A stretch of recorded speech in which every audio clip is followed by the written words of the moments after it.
Quisiera que de estas reuniones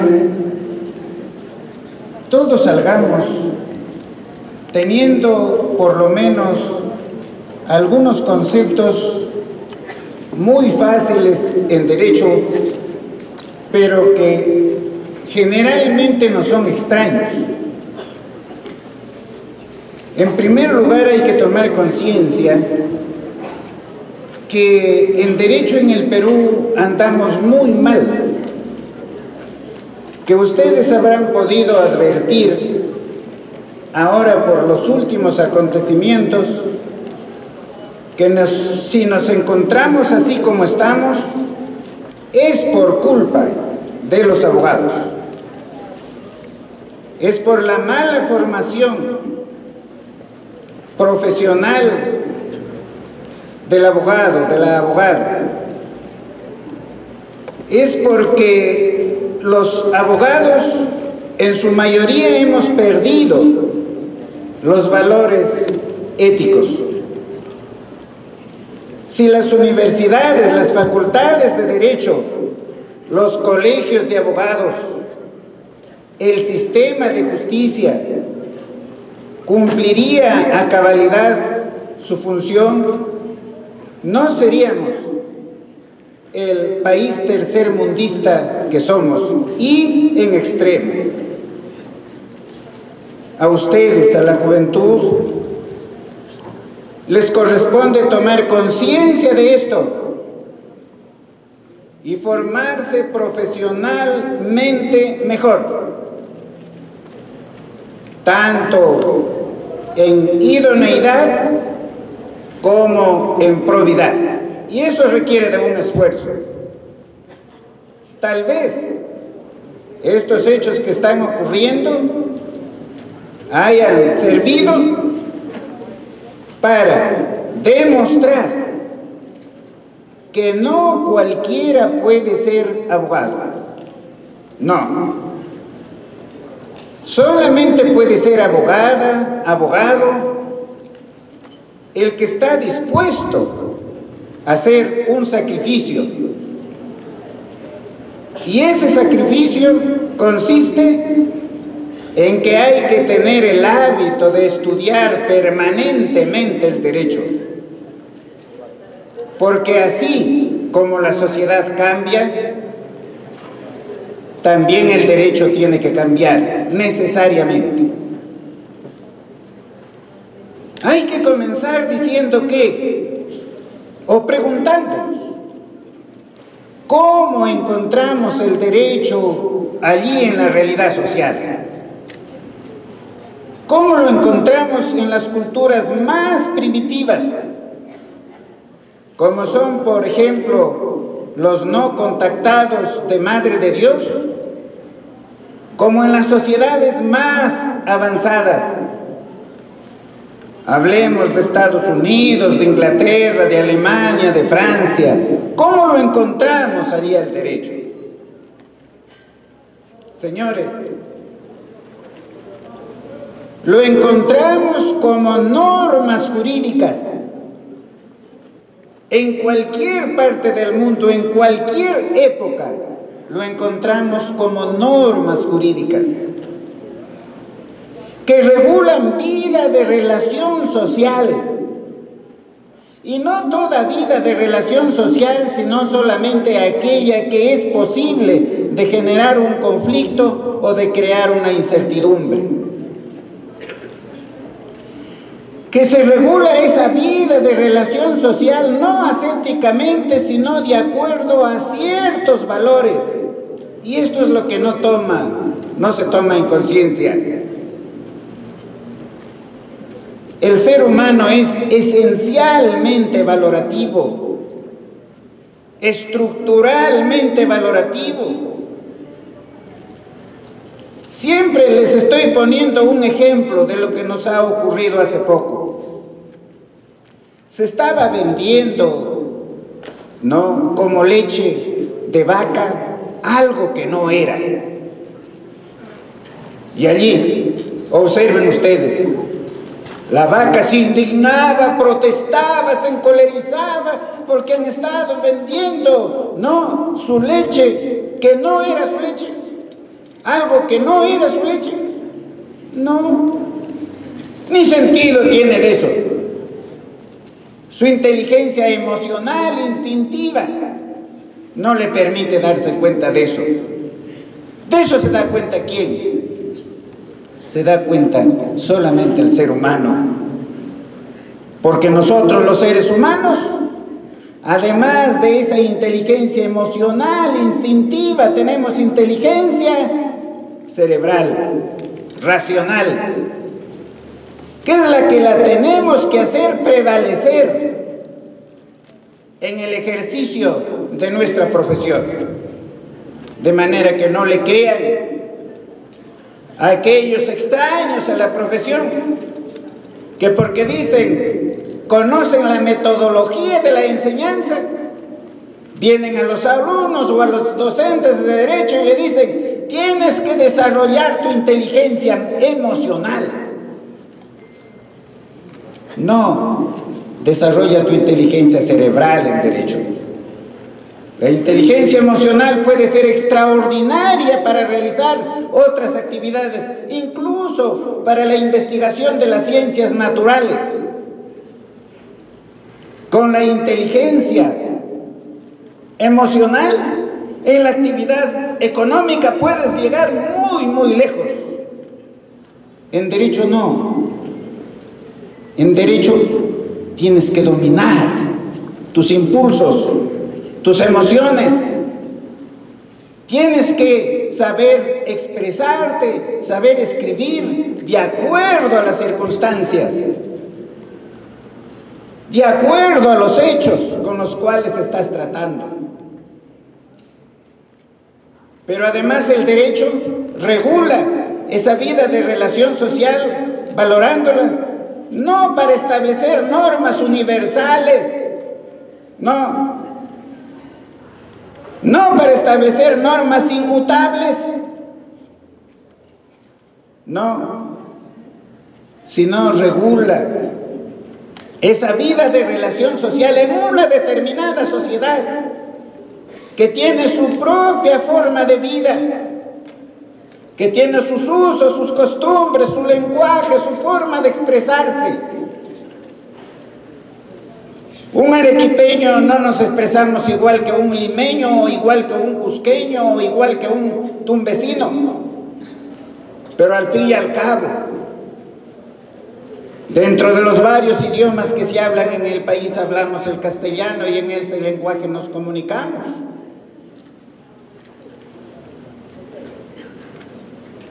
Regulas entonces el derecho para una determinada sociedad y no definitivamente, sino para una época determinada.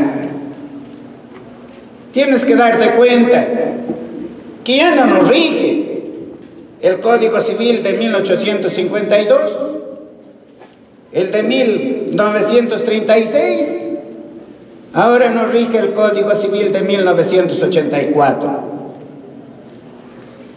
¿Cuántas constituciones hemos tenido? Tienes que ser consciente de eso, que en el objeto del derecho está la norma, está la sociedad, está el valor, está el tiempo, está el espacio, está el clima. Si no entiendes ese objeto, entonces ¿cómo vas a enseñar derecho? ¿Cómo vas a investigar derecho? Puedes incurrir en la brutalidad de que un ingeniero venga a enseñarte metodología de la investigación jurídica, como ha pasado en algunas universidades y como pasa en universidades latinoamericanas. Todos los países latinoamericanos somos tercermundistas, somos países desarrollados, subdesarrollados. Eso es el derecho. En esa perspectiva, ahora el derecho peruano, el derecho civil peruano, ha sufrido modificaciones profundas De manera que lo que te enseñaron en meses pasados valdrá para los hechos que ocurrieron, que se consumaron en el pasado, pero ya con posterioridad al 4 de septiembre pasado, ya rigen otras normas. Ya tienes que entender que, de acuerdo a la Convención de Derechos de las Personas con Discapacidad, convención que se dio en Nueva York el 2006, convención de la cual el Perú es parte como la mayoría de países del mundo, trata de igualar en derechos, en todos los aspectos de la vida social económica, política, cultural, religiosa, etcétera, etcétera, etcétera, a las personas discapacitadas con las que no lo son. Y eso es civilizado. Y eso está muy bien. Lo que está mal es que los que han incorporado esas normas a nuestro Código Civil lo han hecho de una forma tan contradictoria que ya el Código parece no entenderse. Miren ustedes, se dio el decreto legislativo 1377 modificando varios artículos del Código.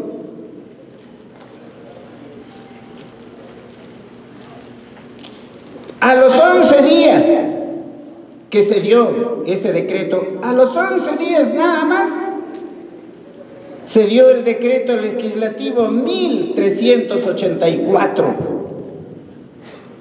haciendo una cantidad de modificaciones mucho mayores. O sea, en 11 días, 2 decretos legislativos. ¿Entiende en manos de quién se encuentra el modificar los códigos, el de regular los códigos? Personas sin ninguna responsabilidad. Están allí como a las ganadas. ¿Quién modifica más el código? Sin darse cuenta que con una modificación de un artículo pueden estar afectando a muchísimos artículos del código. Fíjate, en el artículo 46, modificado por ese decreto legislativo 1377, se dice que los menores que han cumplido 16 años que hayan contraído matrimonio son personas plenamente capaces.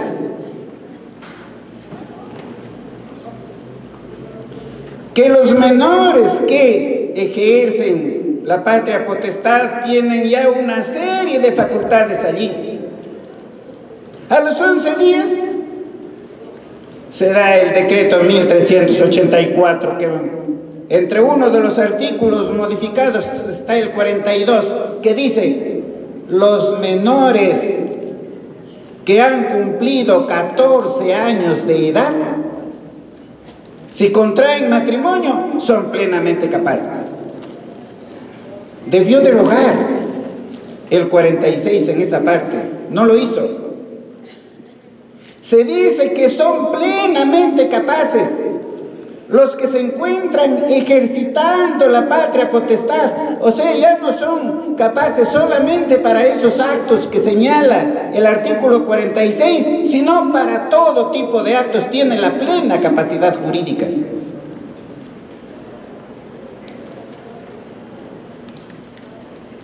¿Y por qué no modificaron el artículo 46? ¿Qué les pasó? ¿Por qué no modificaron el artículo 241 que dice que los menores de 16 años pueden contraer matrimonio? Y si contraen matrimonio son plenamente capaces. ¿Por qué no lo modificaron ese artículo? A tal extremo que estoy viendo por allí escritos en donde se dice que están facultados para contraer matrimonio los menores de 16 años. es una debacle. No, el artículo 42 ya lo cambió, ya lo modificó. Allí tienes que aplicar el artículo 2 del título preliminar del Código Civil sobre modificación tácita de la ley. Los artículos que hacen referencia, que hacen referencia a los 16 años para contraer matrimonio, ya no rige eso. Ahora se puede contraer matrimonio a los 14 años de edad y se adquiere la plena capacidad de ejercicio. Ya no es como estudiaste hace algunos meses.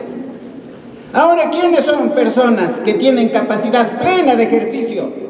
De acuerdo a la legislación vigente, analizando sistemáticamente todas las normas, ¿quiénes son los que tienen capacidad plena de ejercicio? Los que han cumplido 18 años de edad. Los menores que han cumplido 14 años de edad y que han contraído matrimonio.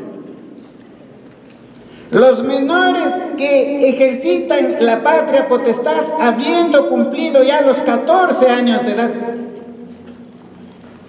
Los menores de 16 años de edad que han obtenido un título que los habilita para ejercer una profesión u oficio y además tienen plena capacidad de ejercicio. Las personas que se encuentran en estado de coma, pero que con anterioridad habían designado uno o más apoyos. Todos ellos son capaces, ahora tienes que conocer eso. Si no, ¿cómo te van a otorgar el título de abogado o de abogada? No, tienes que estudiar duro ahora. En algo te puedo ayudar.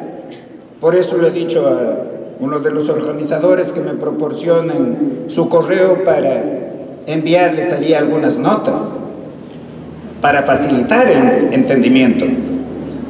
Ahora, en tu lenguaje tienes que saber qué personas son discapacitadas.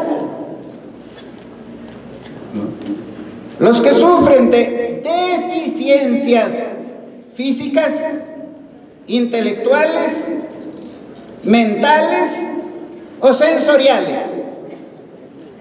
Eso lo tienes que tener muy claro.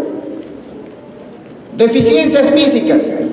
Por alguna razón la persona no tiene la posibilidad de manejarse físicamente por sí misma. Nació sin brazos o sin piernas, o lo perdió a consecuencia de un accidente, de una enfermedad. A veces esas deficiencias físicas pueden ser extremas. Allí tienes como ejemplo el caso de Stephen Hawking, este astrofísico inglés extraordinario que a los 21 años de edad sufrió una enfermedad y fue paralizándose, su actividad motora hasta perderla prácticamente totalmente. Ya no podía tener erguido ni siquiera el cuello. Pero era una persona, digo porque falleció hace poco, era una persona plenamente capaz. ¿Cómo se comunicaba? En un momento determinado le efectuaron una tracotomía y le pusieron allí un sintetizador de voz. Y en su ordenador, en su silla, tenía un ordenador que lo manejaba y formaba palabras con movimientos leves de una mejilla o de los párpados de un ojo. Y fíjense ustedes lo extraordinario que llegó a ser. Cuando le preguntan sobre la dificultad de su discapacidad, Él contesta: no ha sido ninguna dificultad. Gracias a mi discapacidad me he liberado de las clases magistrales y de desarrollar actividad administrativa en la universidad. O sea, él considera que eso ha sido un beneficio, que si no fuera por eso, no hubiese investigado y haber llegado a las conclusiones a que llegó en el campo de la física teórica. Y advierte algo que puede ocurrir y que hay que estar preparados. Dice: la ingeniería genética va a efectuar transformaciones en el ser humano, lo va a mejorar al ser humano, lo va a mejorar en la memoria, en la inteligencia, en la resistencia a las enfermedades, en la duración de la vida. El derecho prohibirá que se haga eso, pero no faltarán científicos que tengan la curiosidad de hacerlo y lo harán. Y en este siglo aparecerán esas personas, y todos los demás que no hemos sido mejorados, tendremos dificultades, porque estaremos en desventaja. Nos encontramos frente a ese peligro. Discapacidad física, discapacidad intelectual, no es otra cosa que lo que estudiaste ahí en Derecho de Personas, artículo 44, el retardo mental o retraso mental. Ahora, ya no podrás hablar de retardo mental o de retraso mental, no, tienes que hablar de deficiencia intelectual, y lo tienes que estudiar. ¿Por qué? Porque en el Perú adolecemos de ese problema, no por decenas, no por miles, sino por millones, porque los niños, por falta de nutrición, por falta de alimentos, también paralizan su desarrollo mental, o por alguna circunstancia extraordinaria que no se ha llegado a establecer. Fíjate que esas personas eran incapaces relativos, ahora ya no lo son. Ahora son personas plenamente capaces. Tienes que saber de qué se trata la deficiencia mental. O sea, la persona que tiene normalmente su desarrollo intelectual, pero debido a diversas circunstancias, a una enfermedad, a un accidente, a la avanzada edad, o sea, por el Alzheimer o demencia senil, los médicos no se ponen de acuerdo si estas expresiones son sinónimas o son diferentes, pero en esencia son lo mismo. Por la avanzada edad, las células cerebrales van muriendo debido a que se endurecen los vasos que irrigan el cerebro, y eso es irreversible. Entonces, es una persona con deficiencia mental, ya no puedes decirle débil mental, es un insulto. Deficiencias sensoriales. Ha disminuido considerablemente esos sentidos, como es el caso de los sordos, los ciegos sordos, los ciegos mudos, los sordos mudos, que ahora todos ellos son personas plenamente capaces.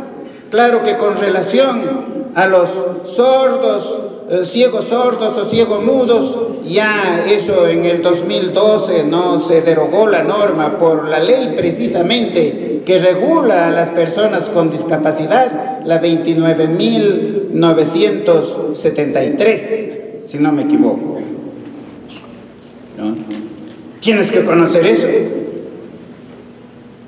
Si no sabes esas deficiencias, ¿cómo vas vas a tratar en adelante con las personas, con la celebración de sus distintos actos jurídicos, no solamente de sus contratos, sino de sus testamentos,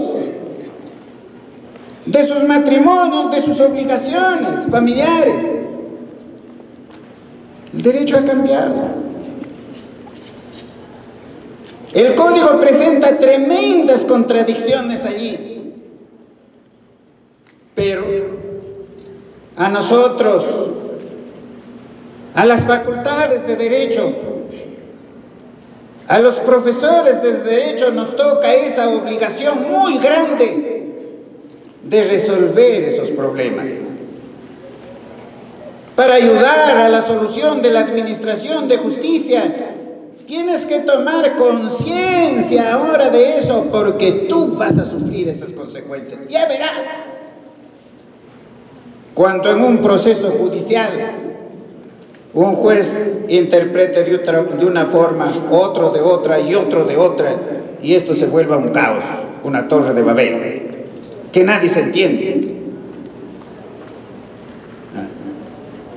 Tienes que entender que estas personas con esas deficiencias ahora son plenamente capaces. ¿Gracias a qué? Gracias a las salvaguardias, gracias a los ajustes razonables, gracias a los apoyos, gracias a la accesibilidad.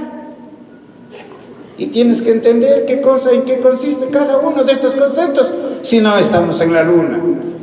Lo accesible es una obligación general, una obligación del Estado, una obligación de la sociedad en general, que tiene que hacer posible para que las personas que tienen estas discapacidades puedan movilizarse, actuar, celebrar sus actos jurídicos, ejecutar sus actos jurídicos en las mismas condiciones que las personas que no tienen discapacidad. Tiene, por ejemplo, el Estado que hacer, y ya está haciendo algo. Tiene que hacer los arreglos en el entorno físico para todas las personas que tienen discapacidad, por ejemplo, en la ejecución de obras, en la ejecución de vías, de puentes, de edificios. Tiene que esforzarse en dar una educación de calidad, y en esa educación de calidad tiene que estar la lengua de señas, tiene que estar el sistema braille, y allí sí nuestro Estado es sumamente débil, porque nosotros tenemos una educación de última calidad. Los ajustes razonables son modificaciones del entorno, pero del entorno particular de cada discapacitado, allí en el colegio, en la universidad, en el club, en el centro de trabajo. Allí se tiene que hacer las modificaciones del entorno para que esa persona con discapacidad pueda acceder al trabajo, tenga derecho a trabajar, se desarrolle profesionalmente. Pero por supuesto esos ajustes, como su nombre lo dice, tienen que ser razonables. O sea, que está en las posibilidades del empresario, de la institución educativa, de hacer esas modificaciones. Porque si eso le va a resultar costoso, que le va a impedir desarrollar esa actividad, no está obligado a realizarlo, y allí en ese caso se sacrifica la situación del discapacitado. Pero no hay otra salida.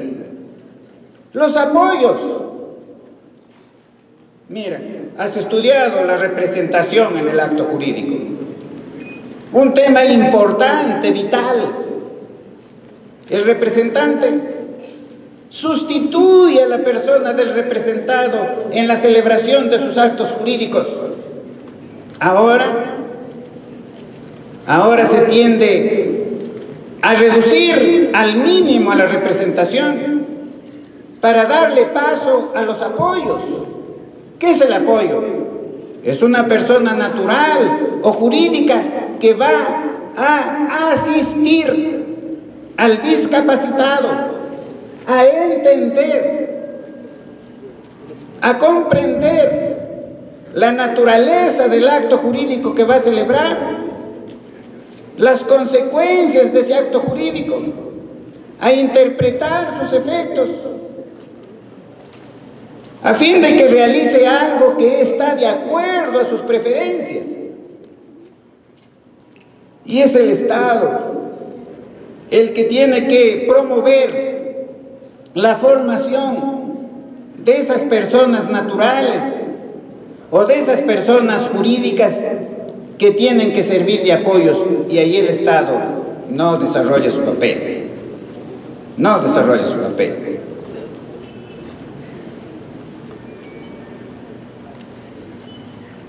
Las salvaguardias. Las salvaguardias son medidas adoptadas por la persona discapacitada que ha nombrado a sus apoyos, o cuando esta persona no puede manifestar su voluntad, el juez lo tiene que nombrar y puede no designar apoyos. Las salvaguardias son medidas para proteger el interés del discapacitado. Allí sí, eso requiere una explicación mayor, pero te adelanto, en la vida práctica se va a presentar una serie de fraudes. En el apoyo, en muchos casos, cuando el discapacitado no puede manifestar su voluntad, lo que va a hacer es aprovecharse de esa situación para quitarle su patrimonio. Si ahora con la representación, con la curatela, con la tutela pasa eso, con los apoyos el problema va a ser mayor. Se dice en ese artículo 47, se dice que la capacidad jurídica, o sea, la capacidad de goce, no se puede limitar, o es en el artículo 3, que la capacidad de ejercicio solamente se puede restringir por la ley. No te voy a explicar por la extensión eso de la limitación de la capacidad de goce jurídica, pero sí les voy a enviar, ¿no? Allí para los que tienen interés, revisan, ¿no? Tienen que estudiar, pues no es 2 palabras, es extenso. Pero en cuanto a la reducción de la capacidad jurídica, se dice que solamente por la ley se puede reducir la capacidad jurídica, se puede restringir la capacidad jurídica. Siquiera hubiesen leído el código para que pongan esa regla. Es cierto que el principio tiene que ser que todo ser humano tiene capacidad jurídica para ejercitar sus derechos, salvo las restricciones establecidas por la ley, pero no solamente por la ley, sino también las restricciones establecidas por convenio.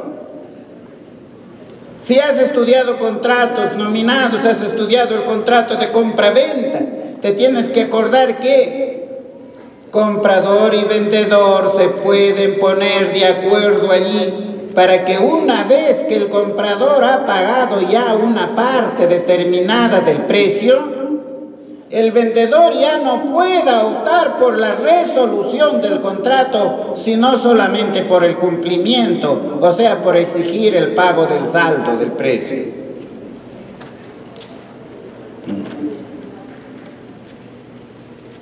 Y allí hay un convenio, hay un acuerdo en que se limita la capacidad de ejercicio del vendedor. Ya no podrá ejercer su derecho a la resolución del contrato, sino solamente exigir el cumplimiento, el pago del saldo. O si has estudiado derechos reales, que creo que la mayoría de ustedes han estudiado derechos reales, han estudiado la hipoteca, y allí está establecido, o en el derecho de sucesiones también, y allí está establecido que el deudor y el acreedor hipotecario pueden acordar que el acreedor hipotecario no puede ceder el rango de su hipoteca. Fíjense ustedes, no puede. Lo están limitando su derecho a ceder el rango de la hipoteca. Lo están limitando el ejercicio de ese derecho. O algunos que han estudiado un poquito más ya habrán visto que marido y mujer pueden acordar constituir patrimonio familiar sobre la casa donde viven. Y con eso, por mutuo acuerdo, están acordando no disponer, no gravar de ese bien. No tienen capacidad de ejercicio. Mientras subsista ese bien, no tienen esa capacidad para venderlo, hipotecarlo, prendarlo, darlo en garantía, entregarlo, no en garantía, entregarlo en pago, en anticreces.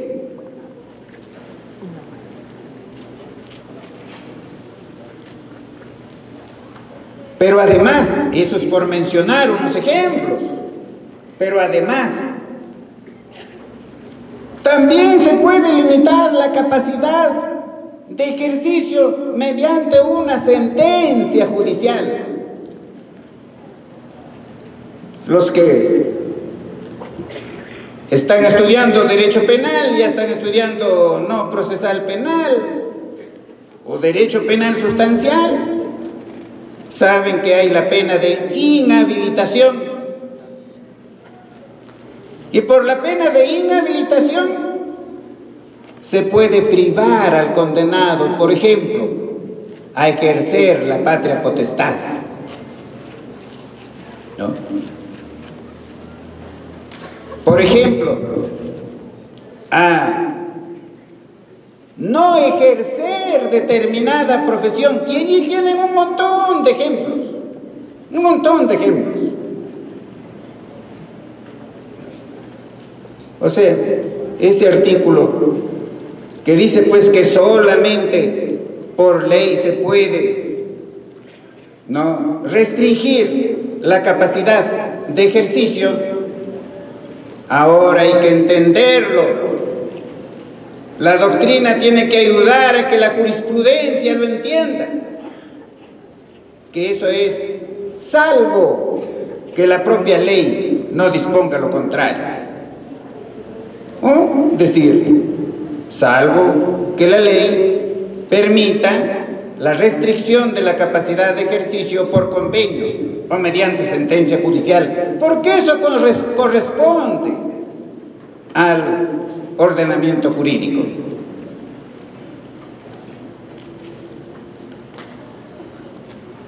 Eso es para mencionar solamente algunos ejemplos que inciden sobre todo el acto jurídico y por supuesto sobre la nulidad del contrato, que creo que no haya pues mucho tiempo para tratar ese tema tan importante, tan vital.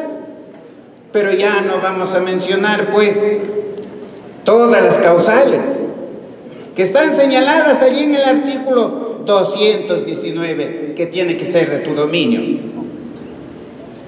Pero del 219 se ha derogado el inciso 2, que establecía que es nulo el acto jurídico cuando la persona adolece de incapacidad absoluta. Ya no hay, ya lo derogaron.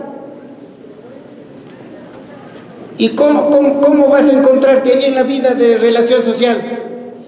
Vas a encontrarte que un menor de 16 años ha celebrado una compraventa, un arrendamiento, un mutuo, un comodato. Y luego dices, de acuerdo al artículo 44, es un incapaz absoluto. Muy bien, vas al 219, ¿no? Y ves que ya no hay nulidad por incapacidad absoluta. Ya no hay. Claro, ahora la ley dice que las personas mayores de edad que tienen estas discapacidades que hemos mencionado deben tener un apoyo. ¿Ustedes creen que todas las personas en el Perú van a tener apoyo? Van a haber sordomudos, ciegos sordos, que no pueden expresar su voluntad de ninguna forma y que sin embargo han enajenado su patrimonio. ¿Y qué? ¿Vamos a dejar como válido ese acto jurídico?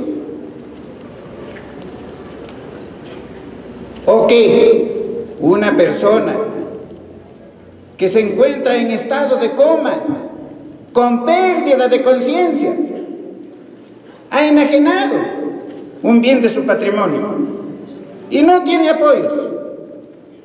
¿Y qué hacemos allí? Decimos, no, se ha derogado el artículo 219, entonces ese contrato es plenamente válido. Hay que... ¿Qué tiempo tengo? Ya. Hay que remitirnos al inciso 1, a la nulidad por falta de manifestación de voluntad. Lo celebró el contrato un menor de 16 años. Pues todos sabemos que se dice que es un incapaz relativo porque todavía no ha desarrollado suficientemente psicológicamente, todavía no tiene la estabilidad psicológica necesaria, todavía no tiene la responsabilidad no completa sobre su toma de decisiones sobre sus actos. Y entonces por allí tenemos que encontrar la nulidad. Por allí lo tenemos que encontrar. Claro que finalmente, para decirles, este tema es para todo el día. Tenemos que decirles que en el caso de los que se encuentran en estado de coma, encontrarse en estado de coma quiere decir encontrarse en un estado de pérdida de la conciencia o con una conciencia muy reducida por diversas causales, una enfermedad, un accidente, el Alzheimer, etcétera, etcétera, etcétera. Esta persona, si antes de entrar en esa situación ha nombrado apoyos, todos los contratos que celebre serán plenamente válidos. O sea, allí el apoyo va a desempeñar las mismas funciones que la representación. Pero si no designó apoyos, esa persona es solamente una persona con capacidad restringida.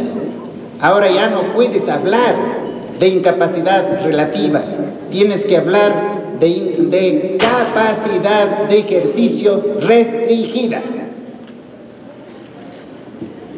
En adelante ya no hables más de incapacidad relativa, sino de personas con capacidad de ejercicio restringida.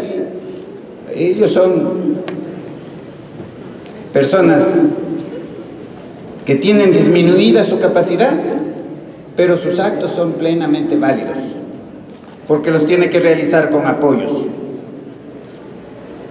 La pregunta es, ¿qué pasa si realizó el acto sin tener apoyo?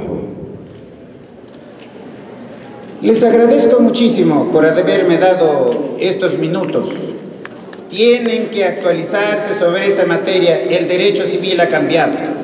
Tienen un derecho civil nuevo.